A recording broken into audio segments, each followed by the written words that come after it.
and fill in the gaps with the correct form of verbs. ঠিক আছে, তো বলছে যে রিড দ্য টেক্সটটা পড়বা and fill in the gaps. এই যেখানে ভিতরে যে গ্যাপগুলো আছে, এই যে গ্যাপগুলো, এই যে এইগুলো গ্যাপগুলো হচ্ছে পূরণ করবা কারেক্ট ফর্ম অফ ভার্বস। কি দ্বারা? ভার্বের সঠিক রূপ দ্বারা, as per subject and context, মানে এই সাবজেক্ট অনুযায়ী এবং কনটেক্সট অনুযায়ী। ঠিক আছে, যে কোন বিষয় বা প্রসঙ্গ কোনটা বলছে সেই অনুযায়ী তোমাকে এটা কারেকশন করতে হবে। ওকে, তো এখানে আমরা একটু টেক্সটটা পড়ি এবং এটা ঢাকা বোর্ড 2019 সালের কোশ্চেন। ওকে, আচ্ছা দেখো এখানে বলছে যে cricket is a popular game. Cricket হয় একটা কি? জনপ্রিয় খেলা। তুমি এখানে একটা বিষয় খেয়াল রাখবা যে দেখো তুমি যখন তুমি এই যে কোন একটা সেন্টেন্স পড়লা, পড়ার পর দেখো তো এটা কোন টেন্সে আছে। তোমাকে প্রথমে জানতে হবে যে এই সেন্টেন্স অংশটুকু কোন টেন্সে আছে, বলো তো এটা কোন টেন্সে আছে। তাহলে এখানে সাবজেক্ট হচ্ছে cricket. Is a popular game. তুমি একটা বিষয় খেয়াল করবে, এখানে ভার্ব কোনটা বলো তো? ইজটা একটা ভার্ব, ভার্বের আগে কোনটা আছে বলে? ক্রিকেট আছে, তাহলে এই ক্রিকেট হচ্ছে সাবজেক্ট। ভার্বের আগে যেটা থাকবে সেটা হচ্ছে কি? সাবজেক্ট। ওকে, আচ্ছা ইজ এ পপুলার গেম, জনপ্রিয় খেলা। তাহলে দেখো ভার্বের আগে, ভার্বের সাবজেক্টের পরে যে ভার্ব, এই যে ইজ যে ভার্বটা, সাবজেক্টের পরে যে ইজ ভার্বটা, এই ভার্বটা আসলে কি ভি1 ভি2 নাকি ভি3 বলো তো? কোন কোন ফর্মে আছে ভার্বটা? V1 হ্যাঁ ভি1 এ আছে, তার মানে যেটা প্রেজেন্ট ফর্ম। তাহলে সাবজেক্টের পর যদি ভি1 থাকে আমরা জানি সেটা প্রেজেন্ট ইনডিফিনিট টেন্স, অর্থাৎ এই টোটাল সেন্টেন্সটা হচ্ছে প্রেজেন্ট ইনডিফিনিট টেন্স আছে। বুঝতে পারছি? হ্যাঁ আচ্ছা তুমি একটা বিষয় খেয়াল করবা, যদি কোনো একটা ইয়ের ভিতরে কোনো একটা প্যাসেজ আছে, সেই প্যাসেজের ভিতরে যদি একটা সেন্টেন্স হচ্ছে প্রেজেন্ট ইনডিফিনিট টেন্সে থাকে, তাহলে তুমি ধরেই নিবা যে এই যে টেক্সটটা, এই কনটেক্সটের টোটাল প্রায় তোমার হচ্ছে 90% হচ্ছে কি প্রেজেন্ট টেন্সে হবে। যদি তুমি দেখো যে না একটা সেন্টেন্স পাস্ট টেন্সে আছে, তাহলে ধরেই নিবা যে 90% সেন্টেন্স হচ্ছে কি পাস্ট টেন্সে হবে, অর্থাৎ হচ্ছে কি এখানে টেন্সগুলো পাস্টে হবে।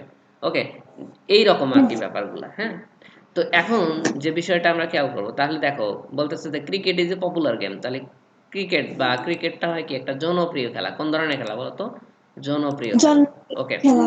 Both the young and the old. Both the young and the old মানে হচ্ছে কি? বোথ দ্য ইয়ং মানে তরুণ, ইয়ং মানে কি? তরুণ, অ্যান্ড দ্য ওল্ড তরুণ এবং হচ্ছে কি বয়স্ক। ওল্ড মানে বলতেছে বয়স্করা। Both the young and the old, তরুণ এবং বয়স্করা get pleasure from this game. কি পায় বলো তো এই খেলা থেকে? প্লেজার মানে প্রশান্তি বা আনন্দ পায়। কি পায়? প্লেজার পায়। গেট প্লেজার মানে হচ্ছে কি আনন্দ পায় ফ্রম দিস গেম, এই খেলা থেকে। ওকে, এখন বিষয় হচ্ছে তুমি দেখো এইখানে সাবজেক্ট কোনটা বলো তো? এই সেন্টেন্সটার মধ্যে সাবজেক্ট কোনটা? এই টোটাল সেন্টেন্সটার মধ্যে এই টোটাল হচ্ছে সাবজেক্ট। কারণ ভার্ব কোনটা? ভার্ব হচ্ছে গেট, মানে পায়। ভার্ব কোনটা? ভার্ব হচ্ছে গেট, ভার্বটা গেট হচ্ছে গেট। সো এখান থেকে যদি তোমার কোথায়? সাবজেক্ট হচ্ছে এই টোটাল অংশটুকু হচ্ছে সাবজেক্ট। বুঝতে পারছি? তো বলছে both the young and the old হচ্ছে কি তরুণ এবং বয়স্করা গেট প্লেজার পায় ফ্রম দিস গেম, মানে হচ্ছে কি প্রশান্তি পায় বা আনন্দ পায় এই গেম থেকে। কি পায় তারা বলতো? তারা আনন্দ পেয়ে থাকে। বুঝতে পারছো? আচ্ছা, তাহলে এখন বিষয় হচ্ছে যে এই যে এই টোটালটা both the young and the old, তার মানে কি সিঙ্গুলার না প্লুরাল বলতো? Both a plural. হ্যাঁ, তাহলে এই অ্যান্ড দ্বারা যুক্ত আছে দুইটা বিষয়, যে তরুণরাও এবং যুবকেরাও, তার মানে হচ্ছে প্লুরাল। যদি প্লুরাল হয় তাহলে এই যে ভার্বের সাথে কি কোনো কিছু বসে? দেখো আমি বলছি যে এইটা সেন্টেন্সটা হচ্ছে থার্ড পারসন সিঙ্গুলার নাম্বার, মানে সরি এই সেন্টেন্সটা হচ্ছে প্রেজেন্ট ইনডিফিনিট টেন্স, মানে হচ্ছে কি এই সেন্টেন্সটাও প্রেজেন্ট ইনডিফিনিট হওয়ার সম্ভাবনা বেশি। তো আমরা বলছি both the young and the old gate pleasure from this game, এই গেম থেকে কি পায়? আনন্দ পায়। তাহলে বলো তো এমন কি বিষয় যে আগে আনন্দ পাইতো এখন পায় না? ক্রিকেট থেকে আগেও আনন্দ পাইতো এখনো আনন্দ পায়। তাহলে তুমি যদি একটু বিষয় খেয়াল করো, যদি এই রকম কোন একটা হচ্ছে কি সার্কেলের মতো কাজ করে, যে অতীতে আনন্দ পাইতো, বর্তমানে আনন্দ পায়, ভবিষ্যতে আনন্দ পাবে, তার মানে এরকম সার্কেলের মতো যদি কোনো বিষয় চলে আসে তখন সেটা হবে কি বলতো? তখন সেটা হবে হচ্ছে প্রেজেন্ট ইনডিফিনিট টেন্স। তো এখন তাহলে এটা প্রেজেন্ট ইনডিফিনিট টেন্স, এবং প্রেজেন্ট ইনডিফিনিট টেন্সের ক্ষেত্রে সাবজেক্ট হচ্ছে কি প্লুরাল নাম্বার আছে। এখানে কোন কি নাম্বার বলতো? Subject plural number. যদি থার্ড পারসন সিঙ্গুলার নাম্বার হতো তাহলে ভার্বের সাথে এস বাই এস যুক্ত হতো, কিন্তু এখানে কি নাই? সাবজেক্ট হচ্ছে কি প্লুরাল নাম্বার, সেক্ষেত্রে হচ্ছে ভার্বের সাথে এস বাই এস যুক্ত হবে না। সেজন্য আমরা এখানে কি দিব বলতো, cricket is a popular game, ভালো কথা ওটা পরের আগের সেন্টেন্স, এখানে হচ্ছে both the young and the old gate pleasure from this game, এই খেলা থেকে আনন্দ পেয়ে থাকে। বুঝতে পারছি? ইনফ্যাক্ট প্রকৃতপক্ষে ক্রিকেট কল বলে দ্য জেন্টেলসম্যান গেম। আচ্ছা বলো তো, ইনফ্যাক্ট প্রকৃতপক্ষে এই সেন্টেন্সের মধ্যে সাবজেক্ট কোনটুকু? ধরো এতটুকুর ভিতরে এই সেন্টেন্সের মধ্যে সাবজেক্ট কোনটুকু বলো তো? Gentleman's game. কোনটুকু সাবজেক্ট? এই এই এই জেন্টলম্যান এই যে ক্রিকেট। সেন্টেন্স, এই সেন্টেন্সের মধ্যে সাবজেক্ট কোনটুকু? ক্রিকেট। হ্যাঁ, ক্রিকেট। ক্রিকেটটা হচ্ছে কি সাবজেক্ট। এখন বলো তো ক্রিকেট। ভার্ব কোনটা? Verb call. ভার্ব হচ্ছে কল, কলটা হচ্ছে কি ভার্ব, মানে বলে। এখন বলো তো যে এই ভার্বের বলতে cricket call the gentleman's game, cricket বলে হচ্ছে কি ভদ্রলোকের খেলা। আচ্ছা বলো তো ক্রিকেট কি বলে না ক্রিকেটকে বলা হয়? ক্রিকেট বলা হয়। মানুষ বলে, সাধারণভাবে মানুষেরা বলে যে এটা ভদ্রলোকের খেলা। তার বরং বলো তো এখানে এই কল যে বলা হয়ে থাকার কাজটা কি সাবজেক্টের দ্বারা হচ্ছে কি না হচ্ছে না? হচ্ছে সাবজেক্টের দ্বারা হচ্ছে। ক্রিকেট কি বলে, ক্রিকেট কি বলার কাজটা কি ক্রিকেট করে? না, হচ্ছে না। হচ্ছে না। তাহলে যখন দেখবা যে ভার্বের কাজ সাবজেক্টের দ্বারা হচ্ছে না, অর্থাৎ এই যে ভার্বটা এই ভার্বের কাজ সাবজেক্টের দ্বারা না হয়, তখন সেটা হচ্ছে কি প্যাসিভ ভয়েস হয়ে যায়। কি ভয়েস হয় বলো তো? প্যাসিভ ভয়েস হয়ে প্যাসিভ। যায়। বুঝতে পারছো? আর প্যাসিভ ভয়েসের ক্ষেত্রে আমরা বলছিলাম কি যে অ্যাম ইজ আর প্লাস ভি3, মানে প্রেজেন্টের ক্ষেত্রে যেহেতু এটা আমরা বলছি কি এই সেন্টেন্সগুলো সাধারণত প্রেজেন্টে, যে প্রথমটা প্রেজেন্ট তার মানে পরেরটাও প্রেজেন্ট, এবং তৃতীয়টাও ক্ষেত্রে আমরা বলতেছি যে ক্রিকেটকে ভদ্রলোকের খেলা বলা হয়ে থাকে, তাহলে অতীতেও বলা হতো বর্তমানেও বলতে, আমি বলছি কি তিনটা যদি এর সার্কেল আকার কাজ করে, যে অতীতেও বলা হতো ভদ্রলোকের খেলা, বর্তমানেও ভদ্রলোকের খেলা বলা হচ্ছে, যে ভবিষ্যতেও ভদ্রলোকের খেলা বলা হবে। সুতরাং এটা হচ্ছে কি একটা সার্কেলের মতো কাজ করতেছে, তার মানে এটা প্রেজেন্ট টেন্স। ওকে, তো প্রেজেন্ট টেন্সের ক্ষেত্রে আমরা বলছিলাম কি যে প্রেজেন্ট টেন্সের ক্ষেত্রে অ্যাম ইজ আর প্লাস ভি3, অ্যাম ইজ আর প্লাস কি ভি3, অ্যাম হবে ইজ হবে অথবা আর প্লাস ভি3। এখন বিষয় হচ্ছে ক্রিকেটটা হচ্ছে কি থার্ড পারসন সিঙ্গুলার নাম্বার, কোন পারসন কোন নাম্বার বলো তো? Third person singular number. Singular. So am বসবে না ইজ বসবে না আর বসবে বলো তো এখানে? বলো। এম বসবে, ইজ বসবে। ইজ বসবে, আয়ের সাথে অ্যাম বসে, আর হচ্ছে কি প্লুরালের সাথে আর বসে, বাকি সবার সাথে কি ইজ বসে। তাহলে cricket third person singular number, so এখানে কি বলবে ইজ, তাহলে ক্রিকেট ইজ।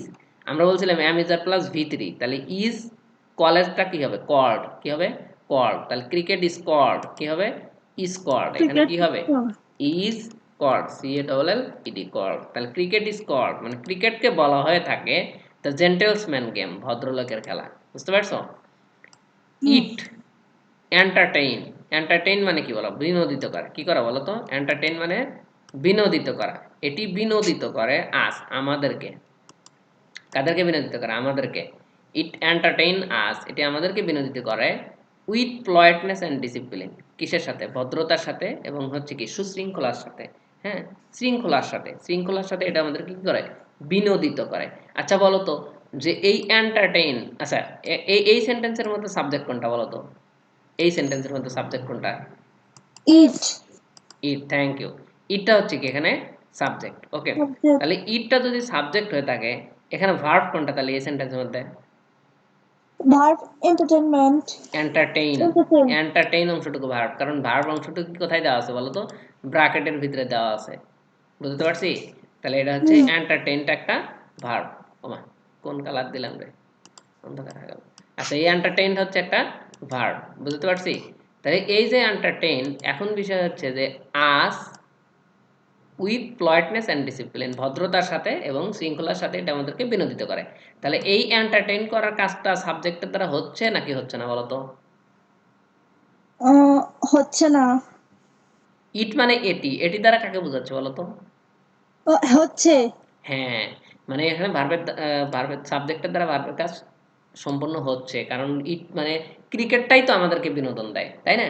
তাহলে এখন বলো যে এটা যেহেতু এগুলা হচ্ছে কি আমাদেরকে বিনোদন দেয়, তার মানে এখনো দিচ্ছে, ভবিষ্যতেও দেবে, অতীতেও দিয়েছে, তার মানে এটা কি অনেকটা সার্কেলের মতো কাজ করলো, তাই না?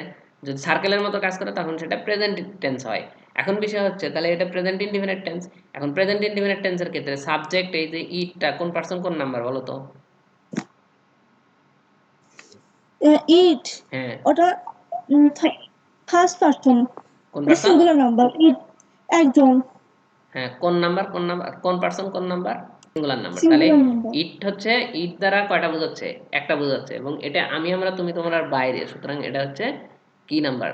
সিঙ্গুলার নাম্বার, এবং থার্ড পারসন সিঙ্গুলার নাম্বার। আমি আমরা তুমি তোমরার মধ্যে থাকলে আমি আমরা ফার্স্ট পারসন, তুমি তোমরা সেকেন্ড পারসন, আর আমি আমরা তুমি তোমরা ব্যতীত পৃথিবীতে যা কিছু আছে সব কি থার্ড পারসন। এবং যদি একটা বোঝায় তাহলে এখানে ইটটা আমি আমরা তুমি তোমরার বাইরে, সো এটা থার্ড পারসন, এবং কয়টা বোঝাচ্ছে? একটা বোঝাচ্ছে, সো এটা কোন নাম্বার? Singular number. তাহলে subject third person singular number হলে প্রেজেন্ট ইনডিফিনিট টেন্সের ক্ষেত্রে ভার্বের সাথে এস বাই এস যুক্ত হয়। কি যুক্ত হয়? এস বাই এস যুক্ত হয়। তাহলে এই যুক্ত যে হয় এন্টারটেইন একটা ভার্ব, এই ভার্বের সাথে কি যুক্ত হবে? এস বাই এস যুক্ত হবে। তাহলে ইট এন্টারটেইনস আস, এটি আমাদেরকে বিনোদিত করে উইথ পলাইটনেস অ্যান্ড ডিসিপ্লিন। কিসের সাথে? ভদ্রতার সাথে এবং শৃঙ্খলার সাথে। বুঝতে পারছি? হ্যাঁ এরপরে দেখো, এই এই সেন্টেন্সটা করে আমরা শেষ করে দেবো। A sense of Brotherhood and fraternity. A sense of Brotherhood and fraternity. Essence দ্বারা আসলে কি বোঝাচ্ছে বলো তো? এসেন্স মানে অনুভূতি, একটা অনুভূতি তৈরি করে। কিসের? অফ ব্রাদারহুড অ্যান্ড ফ্র্যাটার্নিটি, ভ্রাতৃত্ব বন্ধনের একটা অনুভূতি তৈরি করে। Create among the playing Nations through it, এটি হচ্ছে কি অ্যামং, ক্রিয়েট সৃষ্টি করে, অ্যামং দ্য প্লেইং নেশনস মানে খেলুড়ে জাতির মধ্যে, থ্রু ইট এটির মাধ্যমে, থ্রু মানে মধ্য দিয়ে, থ্রু ইট এটির মধ্য দিয়ে। অর্থাৎ বলতেছে যে যারা খেলাধুলা করে, তুমি দেখবা যে তোমাদের ফ্রেন্ডরা যারা খেলাধুলা করে, দেখবা যে এক স্কুলের বন্ধু তোমার তোমার কলেজের একটা ফ্রেন্ড খেলাধুলা করবে, আবার অন্য কলেজের আর একটা ফ্রেন্ড খেলাধুলা করে, দেখবা যে দুজনের মধ্যে একটা বন্ধুত্ব সম্পর্ক তৈরি হয়েছে। বুঝতে পারছো? বিভিন্ন জায়গায় খেলাধুলা করতে গেছে এবং বন্ধুত্ব তৈরি হয়েছে। দেখো বাংলাদেশ এবং হচ্ছে আর্জেন্টিনা, বাংলাদেশের হচ্ছে কি করে যে লোকজন আর্জেন্টিনার খেলাকে পছন্দ করে, ফুটবলটাকে, এই কারণে তাদের মধ্যে একটা বন্ধুত্ব তৈরি হয়েছে। বাংলাদেশের সাথে ইংল্যান্ড খেলে, ওয়েস্ট ইন্ডিজ খেলে, খেলাধুলা করে, খেলাধুলা করার মাধ্যমে কি তাদের মধ্যে একটা সম্পর্ক তৈরি হয়েছে। বুঝতে পারছো? যে তাদের মধ্যে একটা সাংস্কৃতিক বিনিময় হয়। তারা আহ, আহ, আসলে খেলাধুলার মূল উদ্দেশ্য আসলে হচ্ছে কি একটা দেশের সাথে অন্য একটা দেশের হচ্ছে কি কূটনৈতিক সম্পর্কটাকে বৃদ্ধি করা। বুঝতে পারছো? এরকম, এবং বাণিজ্যিক সম্পর্কটাকে বৃদ্ধি করা, বিভিন্ন অ্যাডভার্টাইজমেন্ট দেয় তাদের মধ্যে কি বন্ধুত্বপূর্ণ পরিবেশ তৈরি করা। বুঝতে পারছো?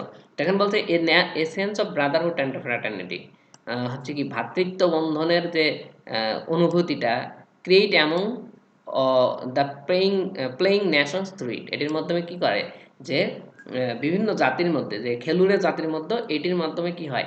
ভ্রাতৃত্ব বন্ধনের অনুভূতি সৃষ্টি হয়। এখন বিষয় হচ্ছে যে এখানে সাবজেক্ট কোনটা বলতো? এই সেন্টেন্সের মধ্যে সাবজেক্ট হচ্ছে কি এসেন্স। এসেন্সটা হচ্ছে এই সেন্টেন্সের মধ্যে সাবজেক্ট। কেমনে বুঝলাম? বললো কোন একটা সেন্টেন্সের মধ্যে যদি প্রিপজিশন নেই, দেখো এখানে অফ প্রিপজিশন আছে, কোন একটা সেন্টেন্সের মধ্যে যদি প্রিপজিশন থাকে, সেই প্রিপজিশনের আগের অংশটাই হচ্ছে ওই সেন্টেন্সের সাবজেক্ট। তাহলে এখানে অফ আছে, এই টোটাল সেন্টেন্সের সাবজেক্ট হচ্ছে এসেন্স। এসেন্স মানে একটি অনুভূতি, একটি অনুভূতি দ্বারা কি বোঝাচ্ছে? একটি অনুভূতি, এটা কি আমি আমরা তুমি তোমার ভেতরে না বাইরে? অবশ্যই হচ্ছে কি এটা আমি আমরা তুমি তোমরা বাইরে, তার মানে থার্ড পারসন। এবং এসেন্স বলতে একটা অনুভূতি, তার মানে একটা অনুভূতিতে আমরা গুনতে পারি না, সো এটা বলতেছে থার্ড পারসন সিঙ্গুলার নাম্বার। ওকে, তো থার্ড পারসন যদি সিঙ্গুলার নাম্বার হয়ে থাকে, এখন বলতেছে যে এই এসেন্স মানে একটা অনুভূতি, ক্রিয়েট মানে সৃষ্টি হয়, তো এই সৃষ্টি তো, এই অনুভূতি সৃষ্টি তো আর এসেন্স করে না, সো এই অনুভূতিটা সৃষ্টি হয়। ঠিক আছে? তার মানে এইটা দ্বারা বোঝাচ্ছে যে ভার্বের কাজ, এই ক্রিয়েট করার কাজটা তো এসেন্স করে না, সেক্ষেত্রে ভার্বের কাজ সাবজেক্টের দ্বারা হচ্ছে না। আর ভার্বের কাজ যখন সাবজেক্টের দ্বারা না হয়, তখন সেটা কি হয় বলো তো? তখন সেটা প্যাসিভ ভয়েস হয়। আর প্যাসিভ ভয়েস আমরা কেমনে করি? অ্যাম ইজ আর প্লাস ভি3 হবে, কারণ হচ্ছে কি অ্যাম ইজ, অ্যাম অথবা ইজ অথবা আর প্লাস ভি3। তো এখানে হচ্ছে কি যেহেতু এটা প্রেজেন্ট টেন্সের ক্ষেত্রে, তো এসেন্স দ্বারা হচ্ছে কি essence third person singular number, so আয়ের সাথে অ্যাম বসে, প্লুরাল ভাষা হচ্ছে প্লুরালের সাথে বসে আর, আর ইজ ভাষা হচ্ছে সিঙ্গুলার সাথে। সো এসেন্স যেহেতু third person singular number, so এখানে বসবে ইজ প্লাস ক্রিয়েটেড, তাহলে ইজ ক্রিয়েটেড, ইজ ক্রিয়েটেড। তো আজকে এই পর্যন্তই থাক, নেক্সট দিন ইনশাল্লাহ বাদ বাকিটুকু পড়বো।